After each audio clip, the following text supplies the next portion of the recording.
The morning Percival Jameson decided to test his guards was the morning everything he thought he knew about strength would be proven wrong. He stood in the courtyard of his frontier estate, watching dust motes dance in the pale sunlight that filtered through the trees surrounding his property. The land stretched for miles in every direction, a patchwork of fields and forests that marked the edge of human settlement. Beyond that lay the wilderness, where orcs and other dangerous creatures made their homes. It was why he employed guards in the first place, why he paid good money for men who claimed they could protect his holdings. But lately, Percival had begun to wonder if his money was being wasted on braggarts and drunkards. He was a tall man of 32, with dark brown hair that fell just past his collar and eyes the color of weathered oak. His hands bore the calluses of someone who worked alongside his laborers, rather than simply ordering them about. He had built this estate from nothing over the past decade, turning wild frontier land into productive farms and lumber operations.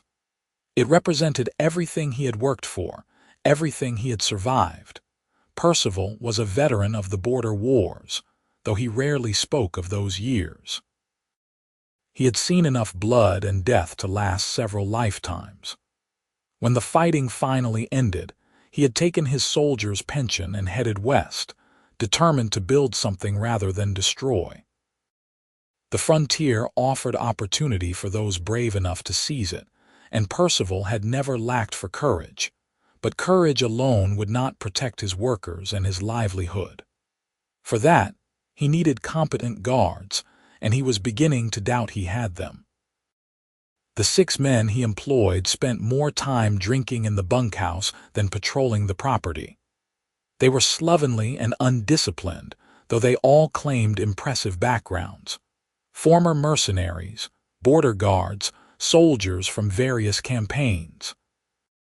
Yet whenever Percival asked them to demonstrate their skills, there was always an excuse. Old injury, wrong weather, better to save their strength for when it really mattered. Percival had finally had enough.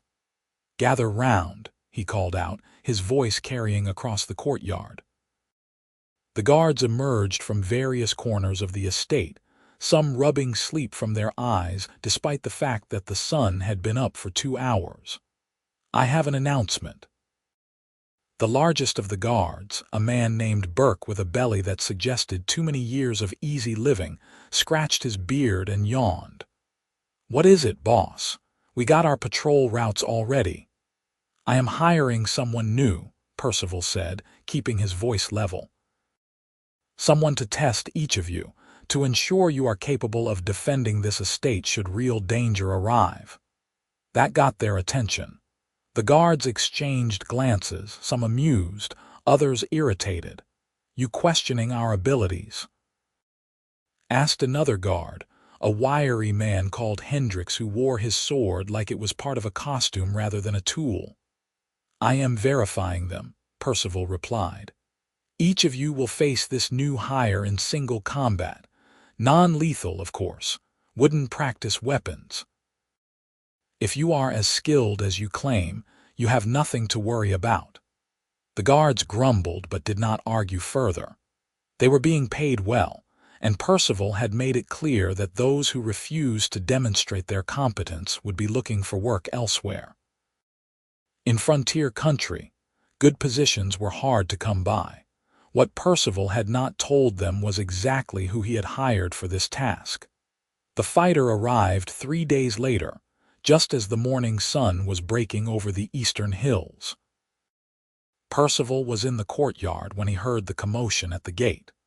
The guards on duty were shouting, and there was a note of panic in their voices that made his hand instinctively move toward the sword at his hip. He strode quickly toward the gate, preparing for trouble, but what he found was not what he expected. An orc stood at the entrance to his estate, calm and patient despite the crossed spears of his gate guards. She was female, which was unusual enough. Female orcs rarely traveled alone in human lands. She stood well over 6 feet tall, with broad shoulders and arms that showed defined muscle beneath green skin. Her black hair was pulled back in a practical braid, and two small tusks curved up from her lower jaw. She wore leather armor that had seen better days, scarred and patched in multiple places, and carried a large pack on her back. Her eyes were a striking amber color, and they watched Percival's approach with an intelligence that immediately told him this was no mindless savage. "Stand down," Percival ordered his gate guards. They hesitated, but when he repeated the command with more force, they lowered their spears, though they kept wary eyes on the orc. "You are Percival Jameson?" the orc asked. Her voice was deeper than a human woman's, with a slight rasp that somehow made it more compelling. "I am, and you are Lorenna Voss," she nodded once, a sharp, economical movement. "I received your message. You seek someone to test your guards in combat. I am here." The gate guards were staring openly now, confusion written across their faces. Percival had not shared the details of his plan with anyone, preferring to keep it quiet until the moment arrived. "Come in," Percival said, stepping aside. "We have much to discuss." Lorenna shouldered her pack and walked through the gate with the confidence of someone who had every right to be there. The guards scrambled out of her way, hands on their weapons but not drawing them. Percival could see the fear in their eyes, the ingrained prejudice that taught humans to see all orcs as monsters. He had those same instincts himself. Years of border warfare had trained him to view orcs as the enemy, as dangerous beasts that needed to be put down. But the wars were over now, and Percival had learned that the world was more complicated than the simple stories soldiers told themselves to justify killing. He led Lorenna to his office, a modest room in the main house with a desk covered in ledgers and maps. She moved with surprising grace for someone so large, her footsteps quiet despite her size. When they were alone, Percival gestured to a chair, but Lorenna remained standing. "You understand what I am asking," Percival said, moving behind his desk. "I need you to fight each of my guards in turn, using practice weapons. I want to see if they are truly capable warriors or just men who talk a good fight." "I understand," Lorenna said. "Your message was clear. I will test them, and you will pay the agreed amount regardless of the outcome." Percival had offered a generous sum, enough to make even an experienced fighter take notice. He had sent word to several mercenary companies and fighting guilds, but most had declined when they learned the location. The frontier was considered too dangerous, too far from civilization. Lorenna had been the only one to respond positively, and when he had learned she was an orc, he had almost withdrawn the offer. Almost. But desperation had a way of opening one's mind to unconventional solutions, and the more Percival had thought about it, the more sense it made. If his guards could not handle an orc in controlled combat, what chance did they have against real threats? Orc raiders, bandits, wild beasts, the frontier was full of dangers that would not politely limit themselves to human opponents.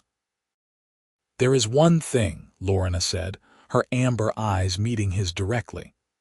"When I defeat your guards, I want the option to stay on as one of your fighters, permanent employment, same terms as your other men." Percival raised an eyebrow. "You are quite confident." "I am quite good," Lorenna replied without a hint of arrogance, simply stating a fact. "I have trained since I could walk. I have fought in 24 serious battles and more skirmishes than I can count. Your guards may be competent humans, but I will best them. The question is whether you are willing to employ an orc once I prove my worth." It was a fair question, and one Percival had to consider carefully. Having an orc on his staff would cause problems. His workers would be afraid, perhaps even refuse to continue their employment. His neighbors, other frontier landowners, would view it as proof that he had lost his mind. There might even be violence from those who hated orcs on principle. But as he looked at Lorenna, standing tall and proud in his office, he found himself intrigued by the possibility.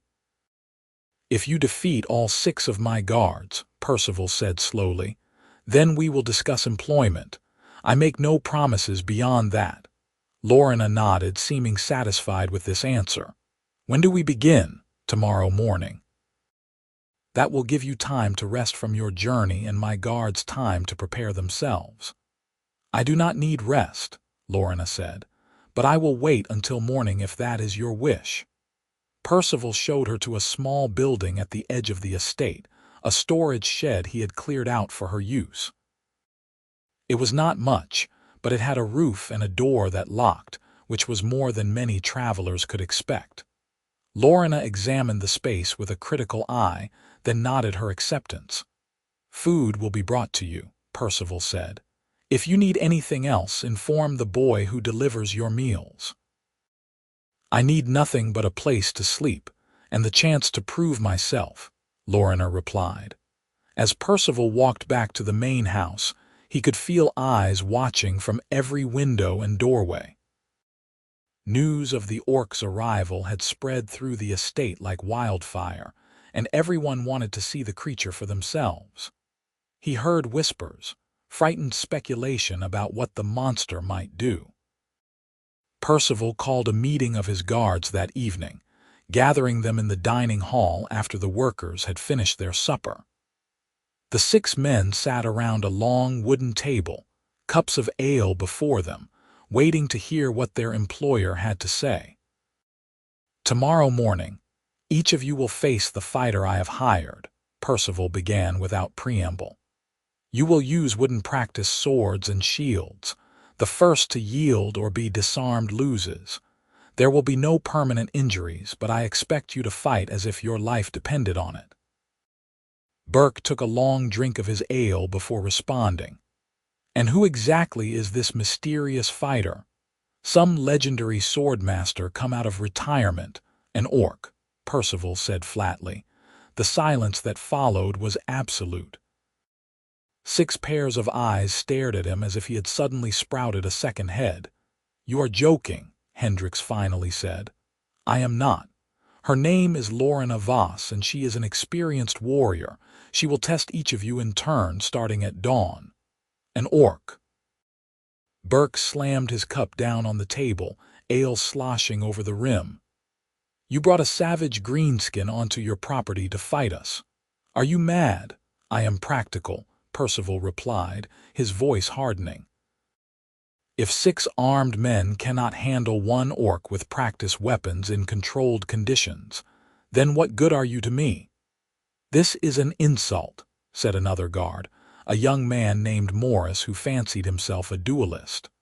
"We are professional fighters, not circus animals performing tricks." "Then prove it," Percival shot back. "Prove that you deserve the wages I pay you. Defeat the orc, show me you can handle a real threat, and you will have my full confidence going forward. Fail, and I will know exactly what I am paying for." The guards continued to protest, but Percival cut them off. This was not a debate, and he was not interested in their wounded pride. He laid out the rules clearly. One-on-one combat, wooden weapons, fight until yield or disarm. Any guard who refused to participate would be dismissed immediately. In the end, they all agreed, though their resentment was palpable. Percival did not sleep well that night. He kept thinking about Lorenna, wondering if he had made a terrible mistake. Bringing an orc onto his land was dangerous in more ways than one. If she turned violent, people could die. If she was not as skilled as she claimed, his guards would mock him for wasting their time. And if she was skilled, if she did defeat his guards, then he would have to make a choice about her employment that would have far-reaching consequences. But when dawn broke clear and cold over the frontier, Percival felt a strange sense of anticipation. Whatever happened today, at least he would learn the truth. The courtyard was crowded when Percival emerged from the main house. Word had spread beyond the estate, and several neighboring farmers had ridden over to witness the spectacle. Everyone wanted to see the orc fight, though whether they hoped to see her win or lose was unclear. Lorenna stood in the center of the courtyard, calmly checking the leather straps of her armor. She had two wooden swords leaning against her leg, one shorter and lighter than the other. When she saw Percival approaching, she straightened and gave him a nod of greeting. The guards arrived together, a show of unity that did not quite hide their nervousness. They wore their armor and carried wooden practice weapons, standard equipment for training. Burke had a wooden sword and shield, Hendricks had dual wooden daggers, Morris carried a practice rapier, and the others bore various weapons according to their claimed specialties. "The rules are simple," Percival announced, his voice carrying across the courtyard. "One-on-one combat, wooden weapons only. Fight until one fighter yields, is disarmed, or is unable to continue. Who will go first?" The guards exchanged glances, none of them eager to volunteer. Finally, Morris stepped forward, his rapier held with the kind of flourish that suggested too much practice in front of mirrors. "I will show this creature what human skill looks like," Morris declared, drawing appreciative murmurs from some in the crowd. Lorenna picked up the lighter of her two wooden swords, testing its weight with a few experimental swings. "Whenever you are ready," she said calmly. Percival raised his hand, then dropped it. "Begin." Morris lunged forward immediately, his rapier darting toward Lorenna's center mass with impressive speed. It was a good attack, the kind that should have forced his opponent back on the defensive. Lorenna sidestepped the lunge with minimal movement, her wooden sword coming down hard on Morris's extended arm.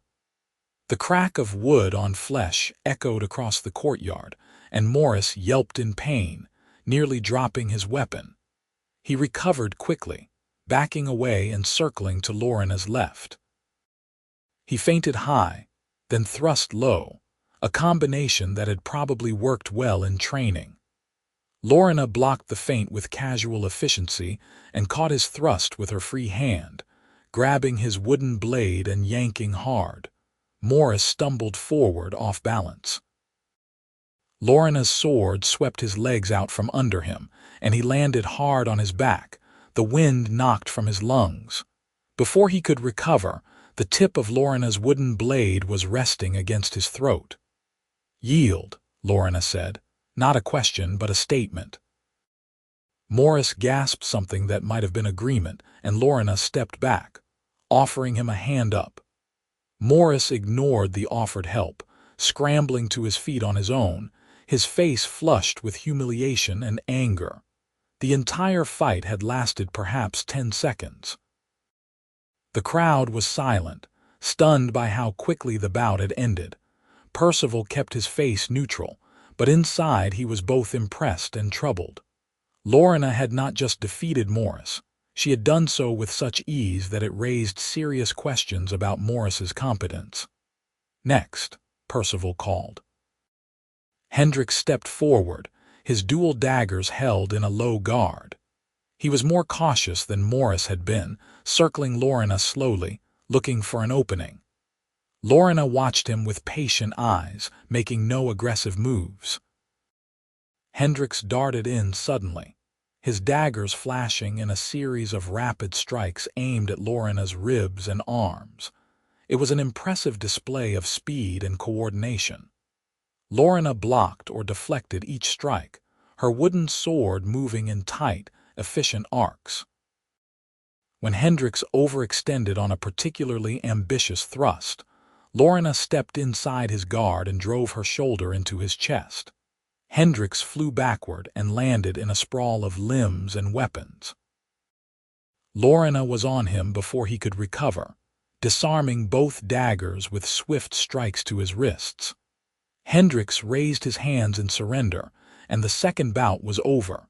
Burke went third, relying on his size and strength to overpower the orc.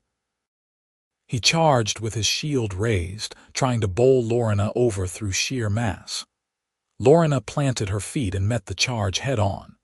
The collision sounded like thunder, but it was Burke who staggered backward, his shield arm numb from the impact.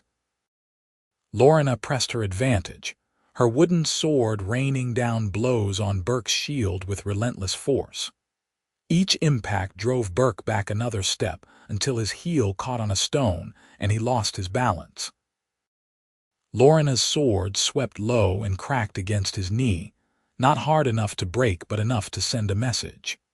Burke dropped to the ground with a curse and yielded before Lorenna could press further. The fourth and fifth guards fared no better. One was a supposed expert with the spear, but Lorenna closed the distance before he could use his reach advantage, getting inside his guard and disarming him with a brutal strike to his weapon hand.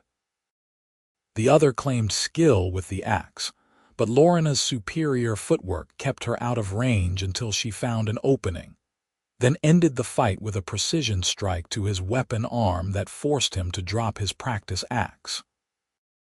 By the time the sixth guard stepped forward, a quiet man named Garrett who carried a wooden long sword, the mood of the crowd had shifted from anticipation to something closer to awe. Lorenna had not even broken a sweat, had not shown any sign of fatigue or strain. She stood in the center of the courtyard like a statue of some ancient war goddess, patient and implacable. Garrett at least had the sense to look nervous. He approached carefully, his long sword held in a middle guard that suggested actual training. When he struck, it was with controlled aggression, testing Lorenna's defenses rather than committing to wild attacks. For the first time, the fight lasted more than 30 seconds. Garrett had real skill, his blade worked solid if unspectacular. He managed to land a glancing blow on Lorenna's shoulder, though it did no damage through her armor. For a moment, it seemed like he might actually provide a challenge. Then Lorenna shifted tactics. Instead of simply defending and countering, she went on the offensive. Her wooden sword became a blur of motion, each strike flowing into the next with a fluidity that spoke of thousands of hours of practice. Garrett tried to defend, but he was overwhelmed within heartbeats. A sharp crack against his knuckles forced him to loosen his grip, and Lorenna's follow-up strike sent his long sword flying across the courtyard. 6 fights, 6 victories. Complete and total domination. The courtyard was silent except for the heavy breathing of the defeated guards. They stood in a loose group, nursing bruised egos and sore limbs, unable to meet anyone's eyes. The watching crowd seemed unsure how to react. There was no cheering but no hostility either, just a kind of stunned disbelief. Percival stepped forward, his mind racing. He had gotten exactly what he asked for, proof of his guard's abilities, but the result was far more definitive than he had expected. Lorenna had not just defeated his guards, she had made them look like children playing with wooden toys. "The test is concluded," Percival announced. "Thank you all for attending." The crowd began to disperse slowly, people whispering among themselves as they headed back to their work or their homes. The guards shuffled away toward the bunkhouse, avoiding Percival's gaze and Lorenna's presence. Percival approached Lorenna, who was wiping down her wooden sword with a cloth she produced from somewhere in her armor. "That was impressive," Percival said quietly. Lorenna shrugged, a gesture that was almost human. "They are not terrible fighters, your guards. Just undertrained and overconfident, common problems among humans. You say that like orcs do not have the same issues.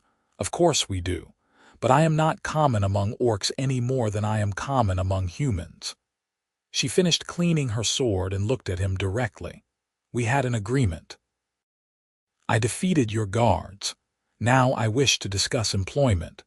Percival had been expecting this, but hearing the words still gave him pause.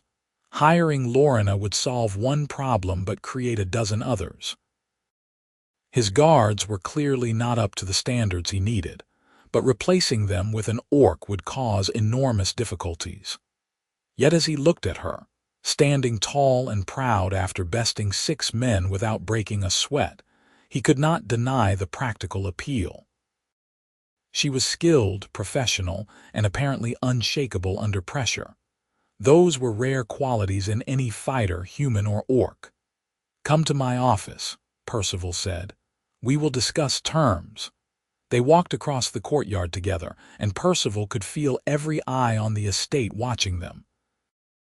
This decision would define how people saw him for years to come. A pragmatist willing to hire the best regardless of race, or a fool who brought danger into his home for the sake of novelty. In his office, with the door closed and the world temporarily shut out, Percival poured 2 glasses of water and offered one to Lorenna. She accepted with a nod of thanks and drank deeply. "Why do you want to stay here?" Percival asked.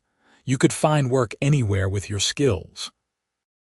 "Mercenary companies would pay well for a fighter of your caliber." Lorenna set down her empty glass and was quiet for a moment before answering. "I am tired of wandering, tired of temporary contracts and sleeping in different places every few weeks. I want stability, a place where I can stay and build something. Your message mentioned permanent employment if I proved myself. That interests me more than gold. You must know that your presence here would cause problems. Humans and orcs do not simply work together peacefully, especially not on the frontier." "I know," Lorenna said. "I have dealt with human prejudice my entire life. I am not asking for friendship or acceptance, merely the opportunity to work. I will guard your land, train your guards to actually be effective, and stay out of everyone's way otherwise. That is all I want." There was something in her voice, a weariness that Percival recognized. He had heard it in his own voice after the wars, when he was tired of fighting and just wanted peace. She was not lying about wanting stability. He could hear the truth of it. "My guards will resent you," Percival said. "They may refuse to work with you. Then replace them with fighters who will." Lorenna met his eyes steadily. "You know they are not adequate. Today proved that beyond question. You need better protection, and I can provide it. The question is whether you have the courage to make the practical choice over the comfortable one." Percival almost laughed at that. She had him there, turning his own reasoning back on him. He had hired her to test his guards because he valued practical results over comfortable illusions. Now she was asking him to follow through on that philosophy. "1-month trial," Percival said, making his decision. "You will work as a guard, train the others if they are willing to learn, and help protect this estate. I will pay you the same as I pay Burke, who is currently my highest paid guard. After 1 month, we will evaluate how things are going. If it is not working, you agree to leave peacefully. If it is working, we will discuss a permanent arrangement. Does that sound fair?" Lorenna considered for a moment, then extended her hand. "Fair enough." Percival shook her hand, her grip firm and calloused. It felt like sealing a contract with fate itself, a decision that would ripple outward in ways he could not yet predict. The next few days were tense. As Percival had predicted, his guards were not happy about Lorenna's employment. Burke and Hendricks talked openly about quitting, though neither actually did so, probably because jobs on the frontier were scarce. Morris avoided Lorenna entirely, nursing his wounded pride. Only Garrett seemed willing to engage with her professionally, asking a few questions about technique after watching her practice one morning. The estate workers were worse. They whispered whenever Lorenna passed, made religious signs to ward off evil, and generally treated her like a dangerous animal that might attack at any moment. Several of the farmhands approached Percival privately, voicing their concerns about having an orc on the property. Percival listened to each complaint patiently, then told them all the same thing. Lorenna was an employee like anyone else. She would be treated with basic respect, and anyone who could not accept that was welcome to seek employment elsewhere. No one quit, but the resentment simmered. Lorenna, for her part, handled the hostility with remarkable patience. She kept to herself when not on duty, taking her meals alone in her small building at the edge of the estate. She performed her guard duties without complaint, patrolling the property with professional efficiency. She did not try to force conversation or friendship with anyone, simply went about her work with quiet competence. Percival found himself watching her more often than he intended. There was something compelling about the way she moved, a controlled power that reminded him of predators he had seen in the wild. But there was also a sadness to her, visible in quiet moments when she thought no one was looking. She would stand at the edge of the property, staring out at the wilderness beyond, and her expression would become distant and melancholy. One evening, about a week after Lorenna's arrival, Percival was working late in his office when he heard shouting from the direction of the bunkhouse. He grabbed his sword and ran toward the commotion, fearing the worst. He found Lorenna standing in front of the bunkhouse, facing down 3 of his guards. Burke, Hendricks, and Morris had clearly been drinking, their faces flushed and their movements unsteady. They had Lorenna surrounded, though she did not look particularly concerned. "What is going on here?" Percival demanded. "Just having a conversation with the orc," Burke slurred. "Telling her what we think about greenskins working with proper humans." "Get back to the bunkhouse," Percival ordered. "All 3 of you, now." "She is a monster," Morris spat, his courage enhanced by alcohol. "She does not belong here, we all know it, even if you are too blind to see." Percival's hand tightened on his sword hilt. "I said get back to the bunkhouse. This is not a request." The 3 guards hesitated, testing whether Percival was serious. When he took a step toward them, his intention clear on his face, they backed down, shuffling toward the bunkhouse and muttering curses under their breath. When they were gone, Percival turned to Lorenna. "Are you hurt?" "No." They were drunk and stupid, nothing more. She seemed genuinely unbothered by the confrontation. "You did not need to intervene. I have dealt with worse." "Perhaps, but they are my employees and this is my land. I will not tolerate harassment of anyone under my employ." Percival studied her face, looking for any sign of anger or fear, but found only calm acceptance. "Does this happen often?" "Often enough. Humans do not trust orcs, and for good reason. We have been at war for generations. Those hatreds do not disappear simply because the formal fighting has stopped. You speak as if you understand their perspective." Lorenna gave a slight smile, her tusks catching the moonlight. "I do understand it. I have killed humans in battle. I have seen human villages burned by orc raiders. I know why your people fear and hate mine. That does not make their behavior acceptable, but I understand its source." They stood in silence for a moment, the night sounds of the frontier filling the space between them. Crickets chirped in the grass, and somewhere in the distance, an owl hooted. "Why did you leave your clan?" Percival asked, the question emerging before he could stop himself. It was personal, probably rude, but he found himself genuinely curious. Lorenna was quiet for so long that Percival thought she might not answer. Then she sighed, a sound that seemed to carry the weight of years. "I disagreed with how they chose to live after the war ended. My clan wanted to continue raiding human settlements to take what we needed by force. I argued that we should seek peace, find ways to coexist. They called me weak, said I had lost my warrior's heart." She paused, her amber eyes distant. "When I refused to participate in a raid on a human village, they cast me out. I have been alone ever since. That must have been difficult. It was necessary. I could not be part of something I knew was wrong, even if it meant losing my family." She looked at him directly. You were a soldier in the border wars. You understand making difficult choices.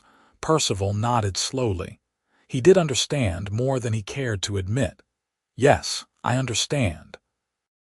They talked for a while longer, carefully at first, then with increasing ease. Lorenna asked about his experiences in the war, and Percival found himself sharing stories he had not told anyone in years. In return, she told him about growing up in an orc clan, about the harsh training and constant pressure to prove one's strength.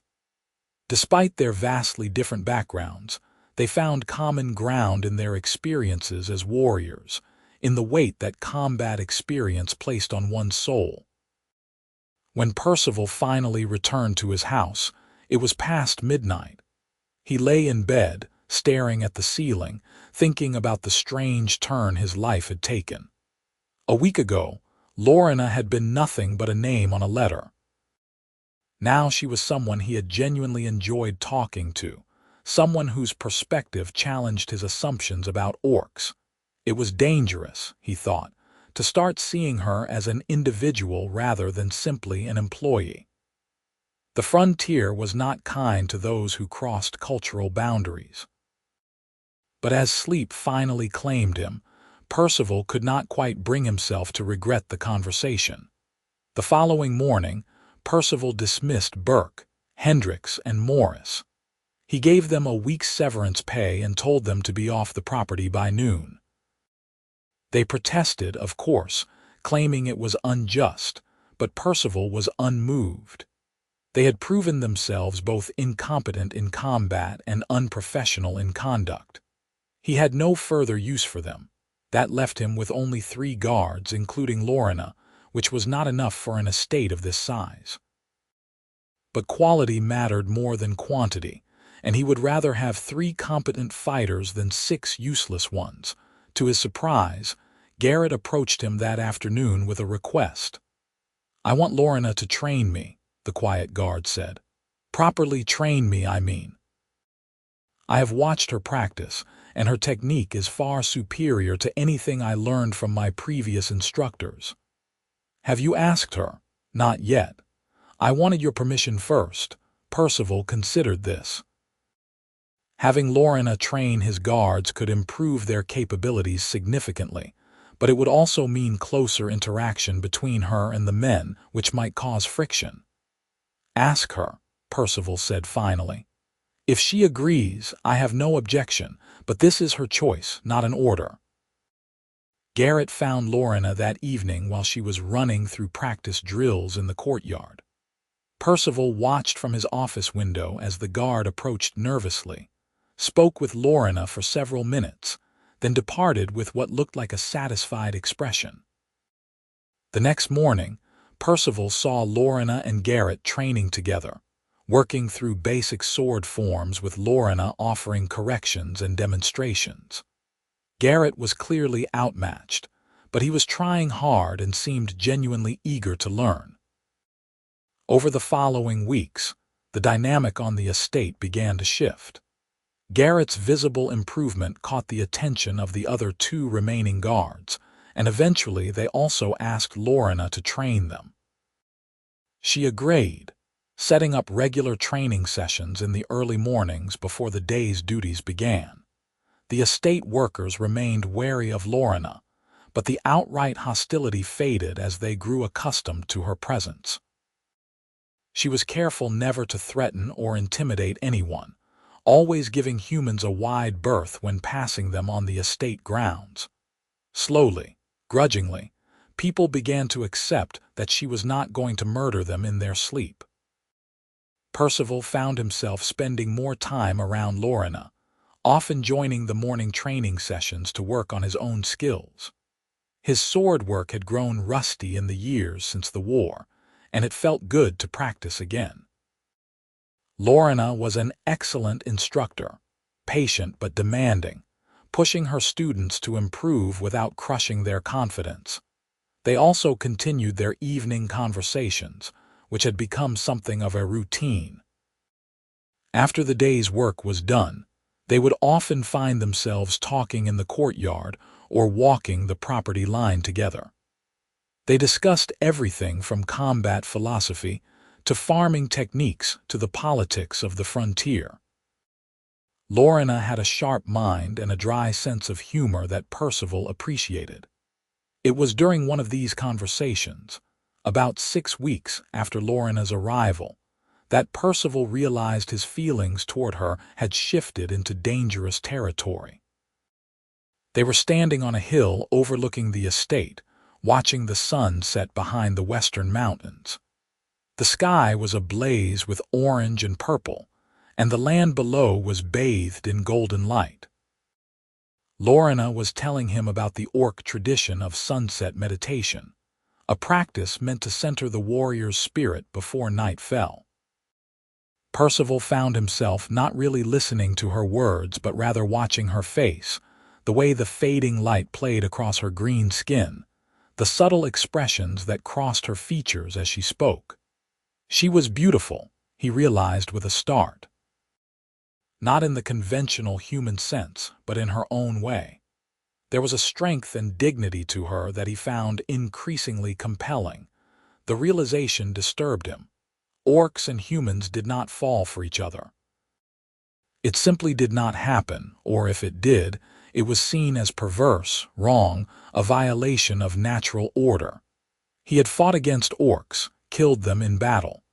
To feel attraction toward one was not just inappropriate but potentially dangerous. Yet he could not deny what he felt. "You have grown quiet," Lorenna observed, her amber eyes studying him. "Something troubles you, just thinking," Percival said, forcing his attention back to the conversation. "About how much has changed since you arrived. For the better, I hope." "Yes," Percival admitted. "Your presence has improved security significantly. The guards are better trained and the estate feels safer." "But," Lorenna prompted, clearly sensing there was more. Percival hesitated, choosing his words carefully. "But I worry about what others might think, about rumors and reputations." The frontier can be unforgiving to those who break with convention. Lorenna was quiet for a moment, her gaze turning back toward the sunset. "I am familiar with the cost of breaking convention. It is why I no longer have a clan to call my own. But I have found that living according to someone else's expectations is a slower kind of death. Better to be cast out for being true to yourself than accepted for being false." Her words struck him with unexpected force. She was right, of course. He had come to the frontier precisely to escape the expectations and limitations of settled society, to build something on his own terms. Was he really going to let fear of judgment stop him from acknowledging what he felt? No, he decided. He was not. "Lorenna," Percival said, his heart beating faster. "I need to tell you something." She turned to face him fully, and in the fading light her expression was open and curious. "What is it?" Before he could speak, one of the guards came running up the hill, breathing hard. "Mr. Jameson." "Raiders have been spotted approaching from the south. At least a dozen of them, maybe more." The moment shattered. Percival's mind immediately shifted into tactical mode, personal feelings pushed aside by immediate necessity. "Get everyone armed and ready. Lorenna, you are with me. We need to see exactly what we are dealing with." They ran back to the estate together, Percival barking orders to prepare defenses while Lorenna retrieved her real weapons from her quarters. By the time they met at the southern edge of the property, she was fully armed and armored, a proper steel sword at her hip and a shield on her back. The raiders were indeed approaching, a ragged band of humans on horseback carrying torches, despite the fact that dusk was only just falling. Percival counted 15 of them, which was bad odds. Even with Lorenna and his 3 trained guards, defending the estate against 15 mounted fighters would be challenging. "They look like border trash," Lorenna observed, her eyes tracking the approaching riders. "Former soldiers gone bad, probably, looking for easy targets on the frontier." Nothing about this place is an easy target, Percival said grimly. Get the workers into the main house. We will make our stand in the courtyard. The raiders arrived with shouts and jeers, clearly expecting minimal resistance. Their leader, a scarred man with wild beard and wilder eyes, rode forward and called out toward the main house. We are taking your livestock and whatever coin you have got. Resist and we will burn this place to the ground. Percival stepped forward, his hand on his sword hilt but not drawing yet. You are not taking anything. Turn around and leave while you still can. The raider leader laughed, a harsh sound that echoed across the courtyard. You and what army, farmer? I see 4 men behind you. We are 15. You see 3 men and an orc, Lorenna said, stepping up beside Percival. And that should tell you something about our chances. The laughter died. The raiders stared at Lorenna, and Percival could see uncertainty rippling through their ranks. An orc guarding a human estate was unexpected, and unexpected things made people nervous. You are hiring monsters now, the leader spat. That just makes you a traitor to your own kind. Last warning, Percival said. Leave. Instead of leaving, the raiders charged. What followed was chaos.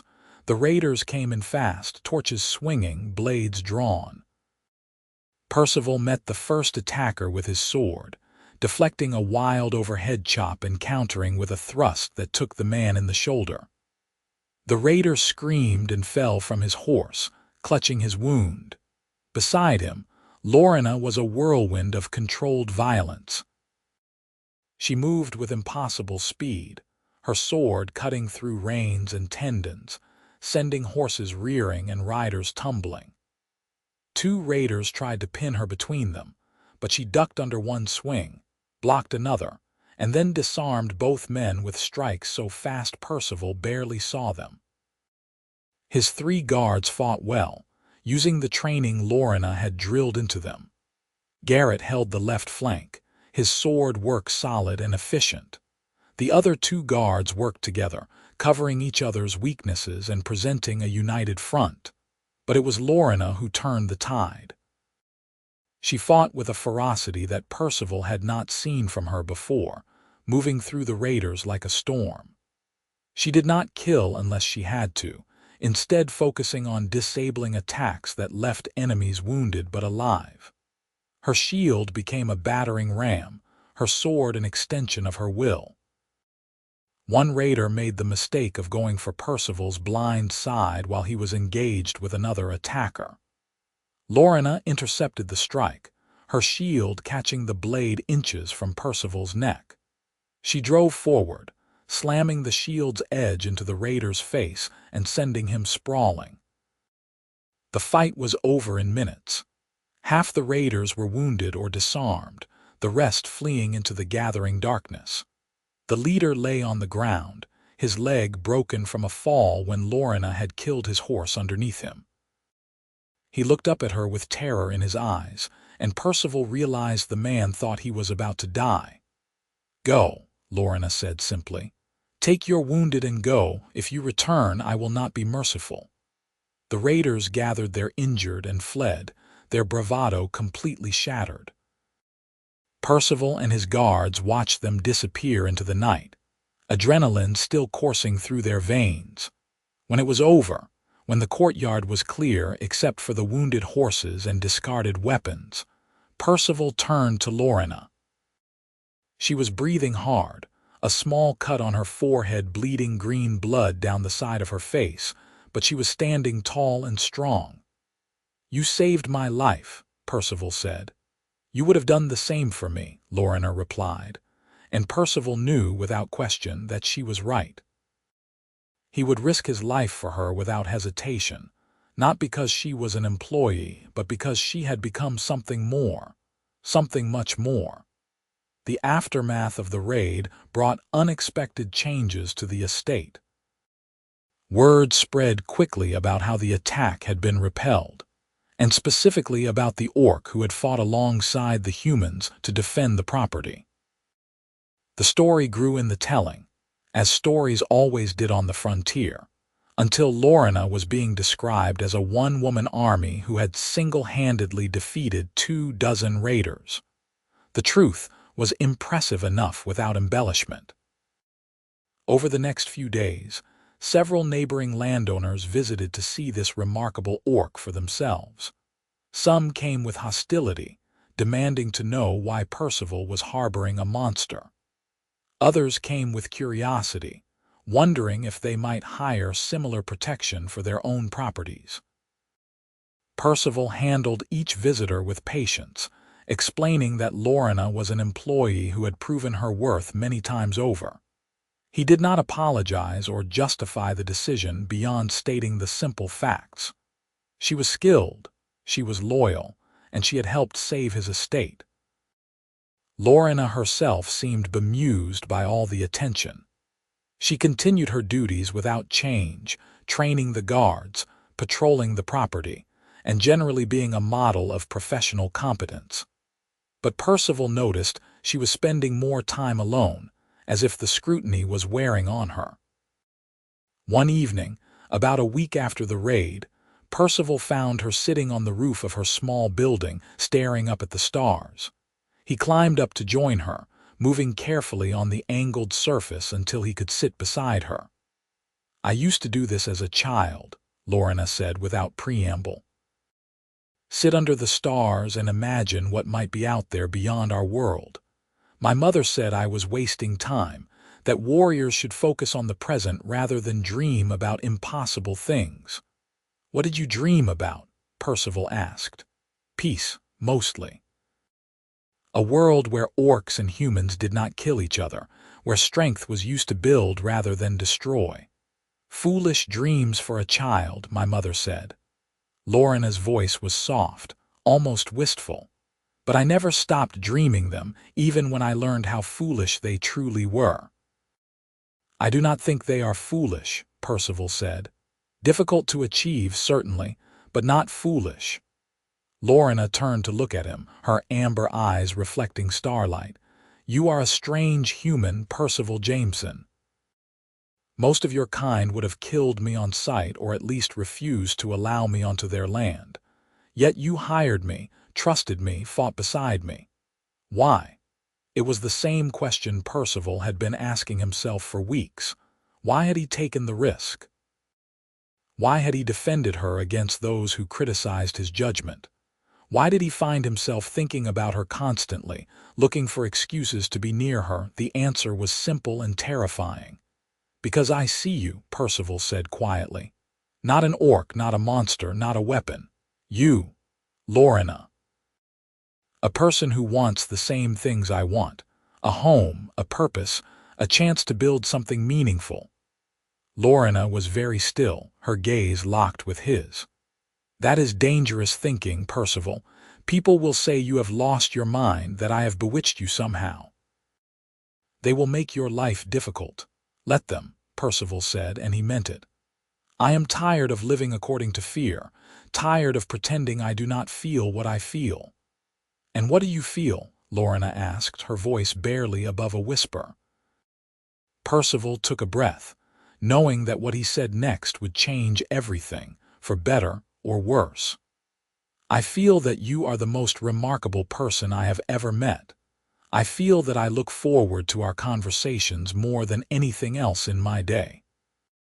I feel that when I imagine my future, I want you to be part of it, not as an employee or a guard, but as something more." The silence that followed felt eternal. Lorenna stared at him with an expression he could not read, and Percival felt his heart hammering in his chest.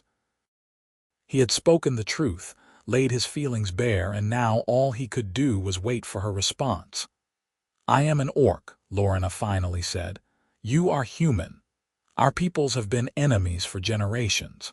What you are suggesting, it is forbidden by both our cultures. You would be shunned, possibly worse." "I know the risks. Do you?" Lorenna's voice was suddenly fierce.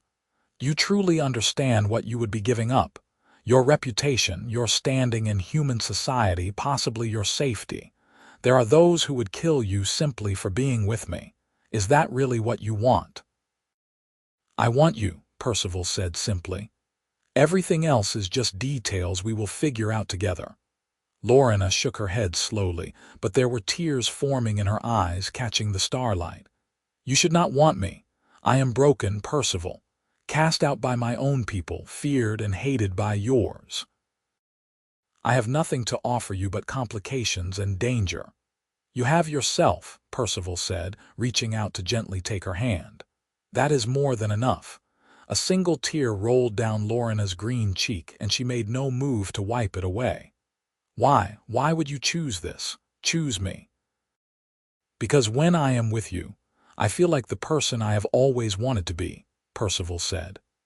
Strong, yes, but also honest and unafraid. You make me want to be better, to see beyond the limitations everyone else accepts, because I think about your smile and my entire day improves. Because fighting beside you felt right in a way nothing has felt right since the war ended. Because I am falling in love with you, Lorenna Voss, and I am tired of pretending otherwise. Lorenna made a sound that was half laugh, half sob. You are insane. Probably, Percival agreed. Does that change how you feel? For a long moment, Lorenna did not answer. Then she squeezed his hand, her grip strong and warm. I have tried not to feel anything for you. I told myself it was impossible, that I was simply grateful for employment and basic decency. But you made that impossible, Percival. You treated me like a person when no one else would. You valued my strength without fearing it. You made me laugh and think and hope for things I thought I could never have. She took a shaky breath. I love you too. Against all reason and wisdom, I love you. Percival felt something in his chest expand, a warmth that spread through his entire body. He lifted her hand and pressed it to his lips, a gesture that would have been perfectly normal with a human woman, but felt almost revolutionary with an orc. Then we will figure it out, Percival said. Together. Whatever comes, we will face it together.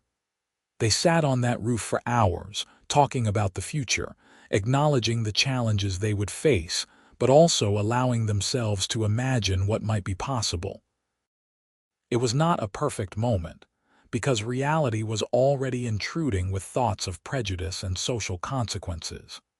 But it was honest, and it was theirs. The news of their relationship spread through the estate within days, because secrets never lasted long in small communities. The reactions were mixed. Some workers accepted it with shrugs, too focused on their own lives to care much about their employer's romantic choices. Others were scandalized, whispering among themselves about unnatural bonds and corrupted morals. 2 families left the estate, refusing to work for a man who would be with an orc. Percival let them go without argument, even gave them references for other landowners. He would not force anyone to stay, but he also would not hide his feelings to make others comfortable. Garrett and the other 2 guards were surprisingly supportive. Garrett told Percival privately that he had seen this coming for weeks, that the way they looked at each other had been obvious to anyone paying attention. The guards had come to respect Lorenna as both a fighter and a teacher, and that made accepting the relationship easier. The neighboring landowners were less understanding. A delegation of 3 men rode to Percival's estate a week after word spread, demanding that he explain himself. They sat in his office, faces stern, clearly expecting him to be ashamed or defensive. Instead, Percival was calm. Lorenna is an honorable person and a skilled warrior, he told them. She has defended my life and property multiple times. I care for her deeply, and I will not apologize for that. You are setting a dangerous precedent, one of the men said, an older landowner named Marcus who owned property to the west. If humans and orcs start mixing, where does it end? What kind of world will we leave for our children? Perhaps a better one, Percival replied. One where people are judged by their character rather than their species. Would that be so terrible? It goes against the natural order, another man insisted. Orcs are savages. Everyone knows that. Lorenna is more civilized than many humans I have met, Percival said flatly. Including some seated in this room. If you have legitimate concerns about security or trade, I am happy to discuss them. But I will not debate my personal life with you or anyone else. The delegation left unsatisfied, and Percival knew there would be consequences. Already he was being excluded from certain social gatherings, his trading partners becoming fewer as word spread. Some people would never accept what he had chosen, but others, surprisingly, reached out with quiet support. A widow who ran a small farm to the south sent a note saying she admired his courage. A trader who regularly bought his lumber said he cared more about quality goods than gossip. Even a few of his workers approached him privately to say they stood with him. The frontier, it seemed, had room for those willing to think differently, even if that room was sometimes limited. As summer turned toward autumn, Percival and Lorenna settled into their new relationship with a mixture of joy and caution. They were not foolish enough to be openly affectionate in public, understanding that discretion would make things easier for everyone. But in private, they allowed themselves to explore the connection between them. Lorenna moved from her small building into the main house, taking a room adjacent to Percival's. At night, after the day's work was done, they would sit together by the fireplace and talk for hours. Lorenna taught Percival words in the orc language, laughing at his clumsy pronunciation. Percival introduced her to human poetry and music, delighting in her reactions to new experiences. They also trained together regularly, pushing each other to improve their combat skills. These sessions were both practical and intimate, a chance to understand each other's bodies and movements. Percival learned to read Lorenna's tells, the subtle shifts in weight that preceded her strikes. Lorenna learned to anticipate Percival's strategies, his tendency to favor defense before committing to offense. One morning in early autumn, they were sparring in the courtyard when Garrett approached with news. "Mr. Jameson, there is a group at the gate asking for Lorenna. They claim to be from her old clan." Lorenna froze, her practice sword lowering. Percival saw something he had never seen before in her expression. Fear. They found 5 orcs waiting at the gate, all armed and armored in the practical style of frontier warriors. The largest stepped forward when he saw Lorenna approaching, his tusks prominent and his green skin scarred from many battles. "Lorenna Voss," the orc said in the common tongue, his voice deep and resonant. "Your clan has need of you." "I have no clan," Lorenna replied, her voice steady despite the tension Percival could see in her shoulders. "I was cast out, remember, for refusing to raid innocent people." "Things have changed," the orc said. "The clan is facing annihilation. Human soldiers are moving against us, planning to wipe out anyone with orc blood. We need every warrior, even those we foolishly cast aside." Lorenna shook her head. "I am sorry for your troubles, but I am no longer your concern. I have a new life now, a new purpose." The orc's eyes moved to Percival, standing beside Lorenna. "A human. You have chosen a human over your own people." "I chose peace over violence," Lorenna said. "I chose a future over endless war. If that means I am with a human, then yes, that is my choice." The orc warriors exchanged glances, clearly disturbed by this declaration. One of them stepped forward, a female with braided hair and cold eyes. "You are a traitor to your blood. You always were soft, Lorenna, but this is beyond disgraceful." "Call me what you like," Lorenna replied. "I will not return to fight in wars that should not be fought." "Then you doom us all," the large orc said. "Without strong fighters, our clan will be destroyed. You will have that blood on your hands." Percival could see the words hitting Lorenna like physical blows.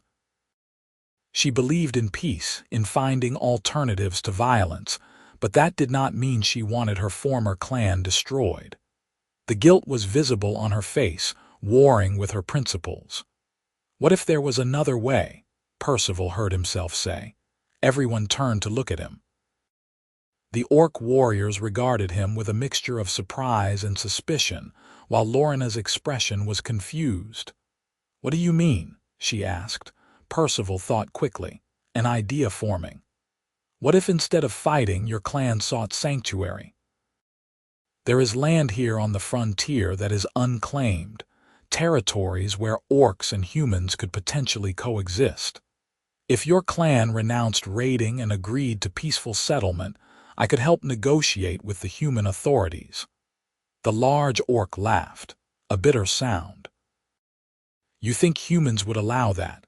They want us dead, not settled nearby." "Some humans want that," Percival corrected. "But not all. I know people in the territorial government, veterans from the war who understand that endless fighting serves no purpose. If your clan was willing to make genuine commitments to peace, I could advocate on your behalf." "Why would you help orcs?" the female warrior asked suspiciously. "Because Lorenna loves her people despite how they treated her," Percival said simply. "And I love Lorenna.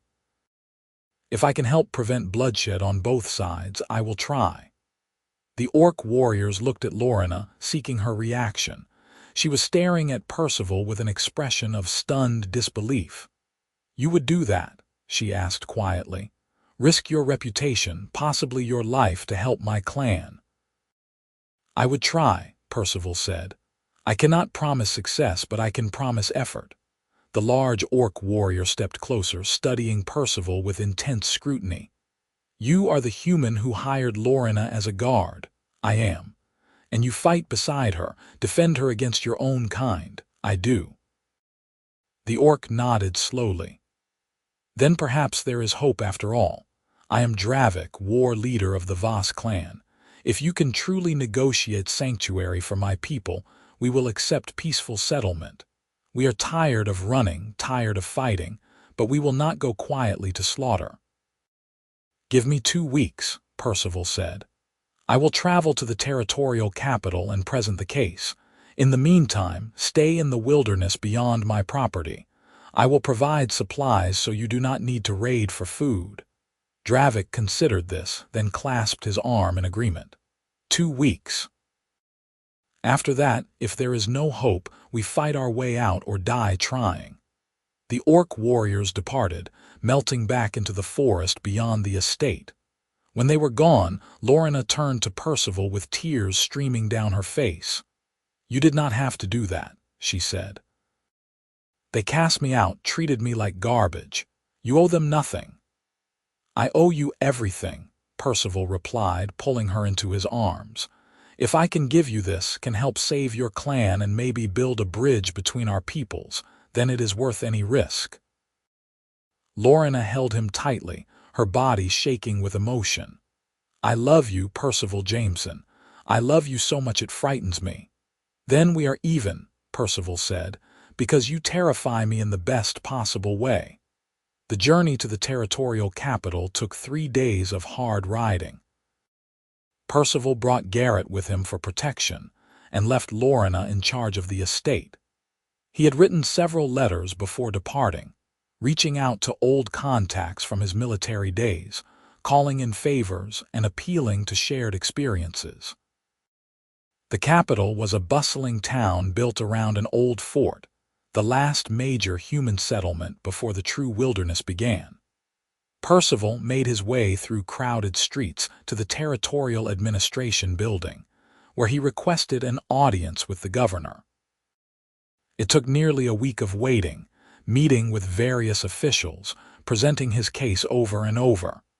Most were skeptical, some openly hostile to the idea of allowing an orc clan to settle peacefully. But Percival persisted, using every argument he could muster. He spoke of the cost of continued warfare, of the opportunity to demonstrate that coexistence was possible, of the strategic advantage of having peaceful orcs who could provide intelligence about hostile groups. Finally, he got his audience with the governor, a grizzled former general named Thomas who had fought in the border wars alongside Percival years ago. "You are asking for something unprecedented," Thomas said after hearing the proposal. "Allowing orcs to settle within our territory, even at the borders, will cause significant opposition." "I understand, sir, but consider the alternative. We can spend years and countless lives hunting down every orc clan, or we can offer a path to peace for those willing to take it. If the Voss clan accepts settlement and keeps their word, it could inspire others to do the same." Thomas leaned back in his chair, studying Percival with shrewd eyes. "This is about that orc you hired, is it not? The one everyone is talking about." Percival met his gaze steadily. "Her name is Lorenna, and yes, my feelings for her are part of why I am here. But the logic stands independent of that. This is an opportunity to break the cycle, sir, to try something different." "You always were an idealist, Jameson," Thomas said with a slight smile. "Even in the war, you believed we could find better solutions than simply killing everything that opposed us. I suppose that has not changed." "Some things should not change, sir." Thomas was silent for a long moment, then he sighed and pulled out paper and pen. "I will give you provisional approval for a settlement. 6 months trial period with strict conditions. The Voss clan must agree to full disarmament except for hunting weapons. They must accept human observers to verify compliance. Any act of violence against humans voids the agreement immediately. And the settlement location must be at least 20 miles from the nearest human town." "That is more than fair, sir. Thank you." "Do not thank me yet," Thomas said grimly. "This may blow up in both our faces, but I am willing to take the risk if you are. You have served this territory well, Jameson, and you have earned some trust. Do not make me regret extending it." Percival rode back to his estate with the signed agreement, his heart both light and heavy. He had succeeded in getting approval, but the real work was just beginning. Convincing the Voss clan to accept the terms, finding a suitable location for settlement, managing the inevitable opposition from both humans and orcs who opposed peace. But when he returned home and told Lorenna what he had accomplished, the joy on her face made every future challenge seem manageable. "You truly did it," she whispered, holding the agreement document with trembling hands. "You convinced them to give my clan a chance." "We convinced them," Percival corrected. "This is our victory, not just mine." They rode out together the next day to find Dravik and present the offer. The orc war leader was camped with his warriors in a small valley, living rough but maintaining discipline. When Percival and Lorenna explained the terms, Dravik listened carefully, asking sharp questions about the details. "Full disarmament seems excessive," Dravik said. "How are we to defend ourselves if humans attack us?" "Human observers will be present to prevent that," Percival explained. "Any attack on your settlement would be treated as a crime, same as an attack on a human village. You will be under the territory's protection, which is more than most orc clans can claim. And if we break the agreement, even accidentally, then you lose the settlement and face pursuit," Percival admitted. "The stakes are high on both sides, but the alternative is continued warfare that you cannot win. Your clan faces destruction if you do not accept this offer." Dravik nodded slowly. "You are honest, at least. I appreciate that." He looked at Lorenna. "What do you think, daughter of Voss? Can we trust this human and his people?" "I trust Percival with my life," Lorenna said. "Whether you can trust all humans is another question, but this offer is genuine and it represents the best chance for your survival." "Our survival," Dravik corrected. "You are still Voss, Lorenna, no matter what we said when we cast you out. If you wish to return to the clan, you would be welcomed with honor. Lorenna shook her head gently. I appreciate that, Dravik, but my place is elsewhere now. I will help the clan settle and ensure the agreement is honored, but I have made my choice. My future is with Percival. Dravik studied them both, then nodded with what might have been respect. Then I accept the humans' offer. The Voss clan will seek peaceful settlement. We will honor the terms and prove that orcs can coexist with humans. For the sake of our children and theirs, we will try. The next months were a whirlwind of activity. The settlement site was chosen. A fertile valley with access to water and game, but far enough from human towns to avoid immediate conflict. Percival helped coordinate the move, providing supplies and advice on building permanent structures. Lorenna served as liaison between her clan and the human observers, smoothing over misunderstandings and building trust on both sides. It was not easy. There were incidents, moments when old hatreds threatened to derail everything. A young orc who started a fight with a human traitor. A human observer who treated the orcs with contempt until Dravik formally complained. But each crisis was managed, each problem addressed before it could explode. Through it all, Percival and Lorenna worked side by side, demonstrating that cooperation between their peoples was possible. They became symbols of the settlement's promise, proof that orcs and humans could not just coexist but care for each other. As autumn turned toward winter, the settlement began to thrive. The orcs built homes, planted crops for the next season, and established hunting grounds. The human observers reported that the Voss clan was complying with all terms of the agreement. Other orc clans, hearing of the settlement, began to reach out cautiously, asking if similar arrangements might be possible. The experiment was working. One evening in late autumn, Percival and Lorenna stood on a hill overlooking both his estate and the distant orc settlement. The sun was setting, painting the sky in brilliant colors, and smoke rose from chimneys in both communities. We did something impossible, Lorenna said quietly. We built a bridge that everyone said could not exist. You built it, Percival said. I just helped a little. Lorenna laughed and leaned against him, her head resting on his shoulder. You are terrible at accepting credit. This happened because you had courage when others had fear, compassion when others had hate. You changed everything, Percival. We changed everything, he corrected. Together. They stood in comfortable silence, watching the sunset. Finally, Percival spoke again, his voice nervous in a way it rarely was.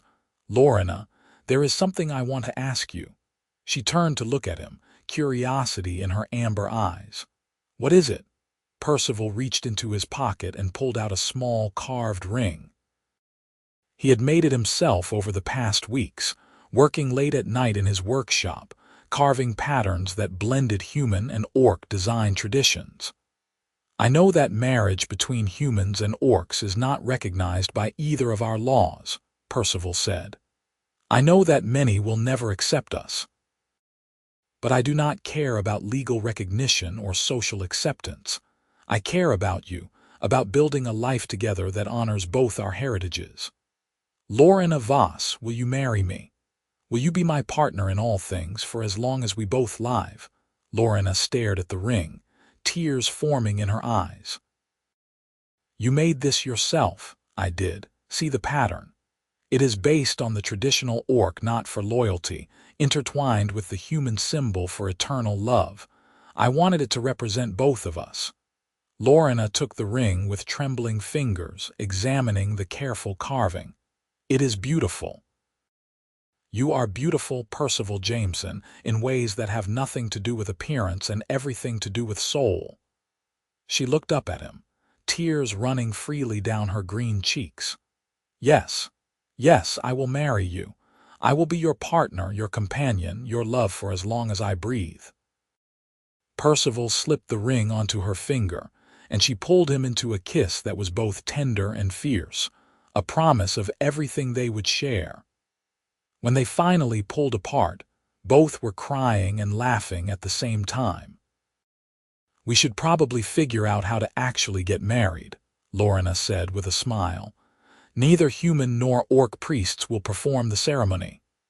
"Then we will create our own ceremony," Percival said. "We will blend our traditions and make something new, just like we are making everything else new. We will invite those who support us and ignore those who do not. We will marry ourselves if we have to." "You make it sound so simple." "It is simple. We love each other. Everything else is just details." The wedding took place on the first day of winter, in the neutral ground between the estate and the orc settlement. It was a small gathering, attended by those who had supported Percival and Lorenna throughout their journey. Garrett and the other guards stood with them, as did several workers from the estate. Dravik represented the Voss clan, along with a handful of orc warriors who had come to respect Lorenna's courage. The ceremony was a patchwork of traditions, elements borrowed from both human and orc customs and woven together into something unique. Lorenna wore a simple dress in earth tones, with traditional orc warrior braids in her hair. Percival wore his best clothes, with an orc clan token that Dravik had given him as a gift. They spoke vows they had written themselves, promising partnership, loyalty, and love. There was no priest to bless them, but Garrett had agreed to serve as witness and speaker, officially recognizing their union even if no church or government would. When they exchanged rings, both the simple carved band Percival had made and a matching one Lorenna had commissioned from an orc metalworker, the small crowd cheered. It was not a large celebration, not the grand social event that traditional weddings aspired to be. But it was genuine, witnessed by people who genuinely cared, and that made it perfect. The winter that followed was hard but happy. Percival and Lorenna threw themselves into making both the estate and the orc settlement successful. The estate continued to produce timber and crops, while the settlement began to trade goods with human communities, slowly building economic connections that reinforced the peace. Lorenna proved to be not just an excellent fighter, but also a skilled diplomat and administrator. She helped resolve disputes between orcs and humans, always finding solutions that honored both perspectives. Her presence became crucial to maintaining the fragile peace, and even those who initially opposed her presence began to grudgingly respect her contributions. Percival found that his life had acquired a purpose beyond simple survival. He was building something bigger than himself, a demonstration that different peoples could coexist and thrive together. It was challenging work, fraught with setbacks and opposition, but it was also deeply meaningful. As winter turned toward spring, Governor Thomas visited the settlement to evaluate its progress. He spent 3 days observing, talking to both orcs and humans, assessing whether the experiment should continue. On his final evening, he dined with Percival and Lorenna at the estate. "You have exceeded my expectations," Thomas said over dinner. "The settlement is stable, productive, and peaceful. The Voss clan has honored every term of the agreement. I am prepared to make the arrangement permanent and explore expanding it to other orc groups." "That is excellent news, sir," Percival said. "It is also dangerous news," Thomas continued. "There are powerful people who oppose this peace, who see orcs as permanent enemies that must be eliminated. You have made yourselves targets for those people. I want you to understand the risks you continue to face." "We understand," Lorenna said calmly. "We have understood from the beginning, but that does not change what must be done. If peace is to have any chance, someone must be willing to take risks for it." Thomas nodded slowly. "You remind me of why I fought in the wars, what I hoped we might achieve when the fighting finally ended. Not just victory, but something better. I am proud to support your work, both of you." After Thomas departed, returning to the capital with his positive report, Percival and Lorenna stood together on their favorite hill, watching the sunset as had become their ritual. "We are going to have a strange life," Lorenna observed. "Forever caught between two worlds, never fully belonging to either." "I prefer to think of it as creating a new world," Percival said. "One where people like us can exist without apology. One where love matters more than prejudice and courage more than fear. When did you become such an optimist?" Lorenna asked with a smile. "When I met you," Percival replied honestly. "You showed me that impossible things could become possible if someone was brave enough to try. Everything good in my life now flows from that lesson." Lorenna kissed him softly. "Then we will keep trying. We will keep building this impossible dream until it becomes so real that everyone has to acknowledge it." Spring brought new growth to both the estate and the settlement. Crops were planted, buildings were improved, and the community continued to develop. 3 more orc clans reached out about possible settlement, inspired by the Voss clan's success. The territorial government, cautiously optimistic, began negotiations with each group. Percival and Lorenna found themselves increasingly busy as consultants and mediators, their experience in navigating human-orc relations in high demand. It was exhausting work, but it was also deeply fulfilling. They were shaping the future, creating precedents that might echo for generations. On a warm spring evening, Lorenna revealed news that changed everything once more. They were in their bedroom preparing for sleep, when she turned to him with an expression that was both nervous and excited. "Percival, I have something to tell you. I am pregnant." Percival froze, the words taking a moment to fully register. When they did, he felt a surge of emotion so powerful he could barely process them all. Joy, fear, wonder, anxiety all crashing over him at once. "You are certain?" he managed to ask. "Yes. I suspected for a few weeks, but I wanted to be sure before I told you. We are going to have a child, Percival. A child that is both human and orc, something that perhaps has never existed before." Percival pulled her into his arms, holding her tightly. "That is wonderful. That is terrifying. That is everything." Lorenna laughed, the sound tinged with tears. "Yes, it is all of those things. Our child will face challenges we can barely imagine, caught between two worlds even more than we are. But they will also have the chance to be something new, something that might help bridge the divide." "We will protect them," Percival said fiercely. "We will give them everything we can, teach them to be strong and compassionate and proud of both their heritages." "I know we will," Lorenna said. "Together, we can handle anything." The pregnancy progressed through the summer, and Lorenna remained active far longer than was typical for human women, her orc constitution providing extra stamina. She continued her duties as liaison and mediator, though Percival insisted she reduce her more physically demanding activities as the months passed. The news of the pregnancy spread through both communities, generating mixed reactions. Some saw it as a beautiful symbol of the peace between peoples.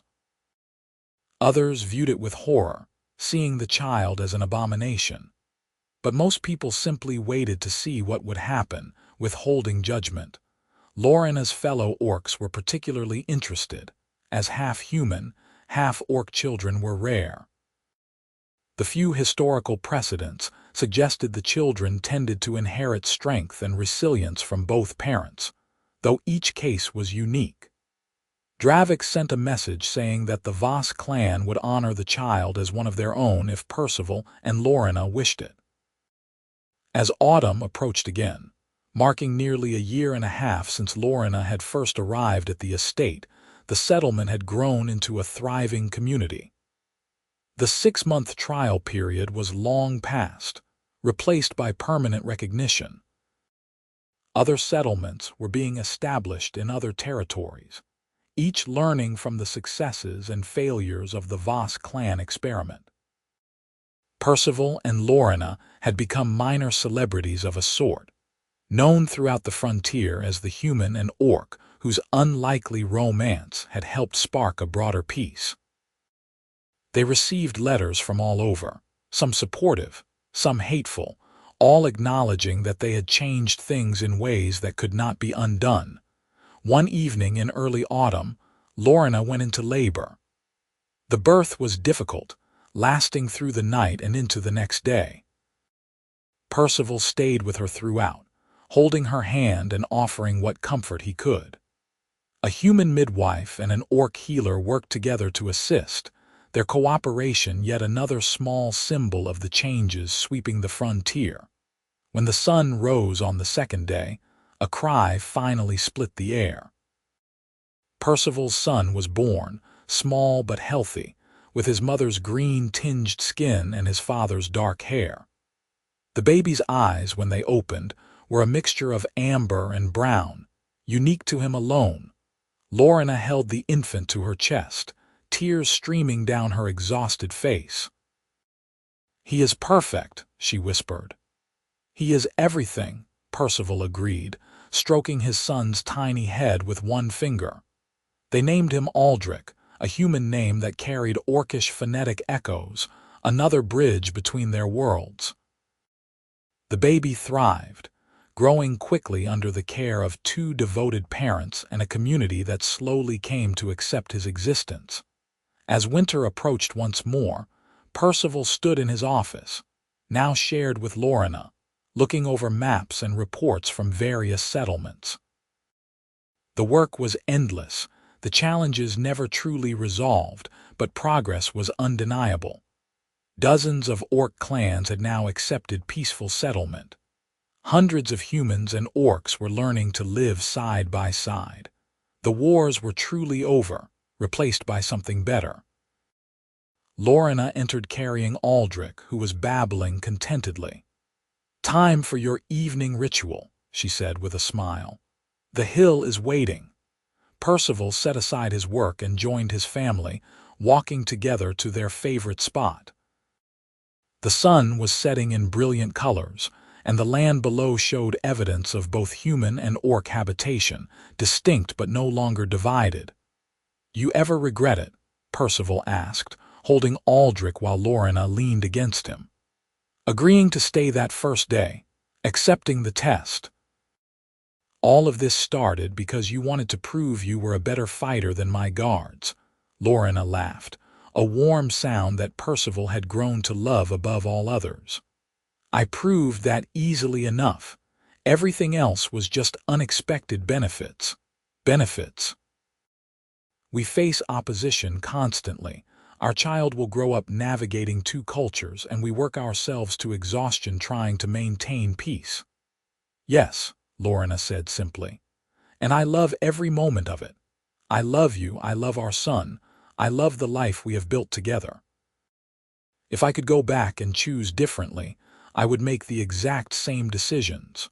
All of them." Percival kissed the top of her head, then looked down at Aldrich, who was watching the sunset with wide, wondering eyes. "I suppose when you put it that way, I cannot argue." "You hired guards to test their strength," Lorenna said. "I beat every man and then asked to stay for good. Best decision either of us ever made." "Agreed," Percival said, pulling his family closer. "Though I should probably get better guards at some point." "You have the best guard already," Lorenna pointed out.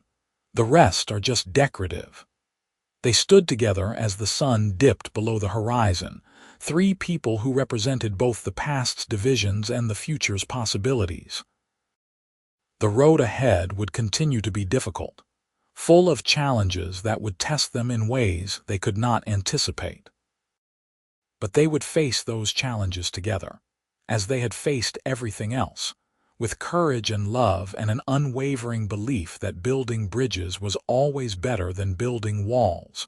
Behind them, Lights began to glow in both the human estate and the distant orc settlement. Two communities, learning to live in harmony because two people had been brave enough to love across cultural boundaries. The peace was fragile, requiring constant effort to maintain, but it was real. And in that moment, watching the stars emerge in the darkening sky, Percival felt a profound sense of gratitude. For Lorenna, for Aldrich, for the life they had built against all odds and expectations. For the simple fact that he had been wise enough to hire an orc to test his guards and brave enough to recognize that she had become so much more than an employee. She had become his partner, his love, his future. And together, they were building something that would outlast them both, a legacy of hope in a world that desperately needed it. Aldrich made a small sound, drawing their attention. Percival adjusted his hold on the baby, who seemed perfectly content in his father's arms. Lorenna smiled at the sight, her amber eyes reflecting starlight. "He will have a good life," she said softly. "Despite everything, despite the challenges, he will grow up knowing he is loved and valued. That is more than many children get, human or orc." "He will have opportunities we never had," Percival agreed. "The chance to move between both worlds freely, to be accepted for who he is rather than what he is. If we do our job right, his generation will not have to fight the same battles we fought." They remained on the hill until full darkness fell, reluctant to end the moment. Finally, with Aldrich beginning to fuss for his evening feeding, they made their way back to the main house. Tomorrow would bring new challenges, new crises to manage, new opposition to face. But tonight they were simply a family, united by love and commitment, grateful for the impossible life they had built together. As they reached the house, Garrett met them at the door with a report. Nothing urgent, just updates on patrol routes and supply deliveries. Percival handled it quickly, then joined Lorenna and Aldrich in their bedroom. He watched as Lorenna fed their son, struck by the simple domesticity of the scene. Here was the great bridge builder, the orc warrior whose combat skills had impressed everyone, quietly nurturing new life in the peaceful darkness. "What are you thinking?"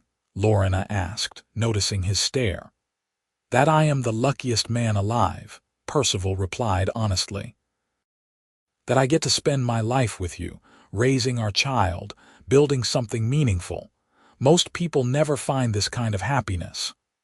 "Most people never have the courage to reach for it," Lorenna said. "You did. You saw past everything you were taught to fear and hate, and you chose to believe something better was possible. That takes a special kind of bravery." "I had good inspiration," Percival said, sitting beside her on the bed. "Someone who taught me that strength and gentleness were not opposites, that different peoples could find common ground if they tried. Someone remarkable." Lorenna blushed, a faint darkening of her green skin. "You give me too much credit." "Not possible," Percival said firmly. "I will spend the rest of my life giving you credit, and it still would not be enough." They settled in for the night, Aldrich sleeping peacefully in a small crib beside their bed. Percival lay awake for a while, listening to the quiet breathing of his family, feeling a contentment so deep it was almost overwhelming. Everything he had been through, all the war and hardship and struggle, had led him to this moment. He thought about that morning months ago, when he had decided to test his guards, never imagining where that decision would lead. If someone had told him then that he would end up married to an orc, with a half-orc child, working to build permanent peace between their peoples, he would have thought them insane. But here he was, living that insane reality, and it was better than anything he could have planned or imagined. Beside him, Lorenna stirred in her sleep, instinctively moving closer to him.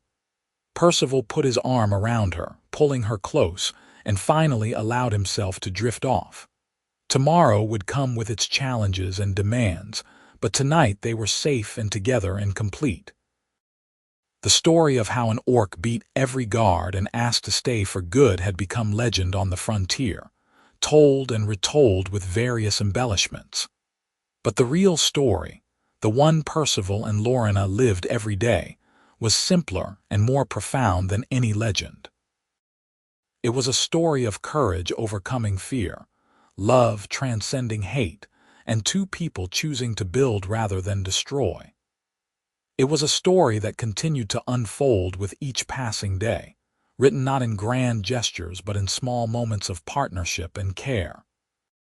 And as Percival finally fell asleep, his last conscious thought was one of deep gratitude. For Lorenna, for Aldrich, for the impossible, beautiful life they had created together. He had hired guards to test their strength, and in doing so, he had found something infinitely more valuable than security. He had found home.